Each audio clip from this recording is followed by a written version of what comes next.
আসসালামু আলাইকুম দর্শক। বাংলাদেশের ইতিহাসে আবার ষড়যন্ত্র শুরু হয়েছে বলে মন্তব্য করেছেন বিএনপি চেয়ারপারসনের উপদেষ্টা ও সাবেক বিরোধী দলীয় চিফ হুইপ জয়নুল আবেদীন ফারুক। দলের নেতাকর্মীদের উদ্দেশ্যে বলেন, শেখ হাসিনার বিরুদ্ধে রুখে দাঁড়াতে হবে।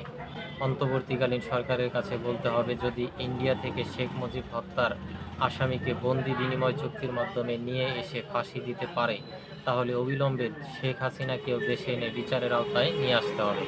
শনিবার দুপুরে জাতীয় প্রেসক্লাব মিলনায়তনে আয়োজিত এক সমাবেশ ও আলোচনা সভায় তিনি এসব কথা বলেন। গণহত্যার নির্দেশদাতা খুনি হাসিনাকে দেশে এনে বিচার ও সন্ত্রাসী সংগঠন হিসেবে আওয়ামী লীগকে নিষিদ্ধ ঘোষণার দাবিতে এর আয়োজন করে জাতীয়তাবাদী মুক্তিযোদ্ধা দল। জয়নুল আবেদীন ফারুক বলেন, আমার নেতা তারেক রহমানের একটি শব্দ কোনো পত্রিকায়, কোনো টেলিভিশনে প্রচার করতে দেয়নি অবৈধ সরকার। তাই অন্তর্বর্তীকালীন সরকারের উদ্দেশ্যে বলতে চাই, যারা বিগত 16 বছরে আমাদের নেতা শহীদ জিয়ার বিরুদ্ধে কথা বলেছে, তাদেরকে আইনের আওতায় প্রথমে আনতে হবে।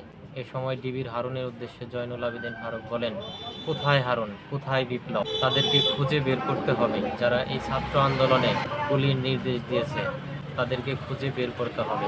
জাতীয়তাবাদী মুক্তিযোদ্ধা দলের সভাপতি ইশতিয়াক আজিজ উলফাতের সভাপতিত্বে এবং সাধারণ সম্পাদক সাদিক আহমেদ খানের সঞ্চালনায় আলোচনা সভায় আরও বক্তব্য দেন বিএনপির স্থায়ী কমিটির সদস্য মেজর হাফিজ উদ্দিন আহমেদ, বীর বিক্রম, চেয়ারপারসনের উপদেষ্টা আব্দুস সালাম ও ফজলুর রহমান প্রমুখ।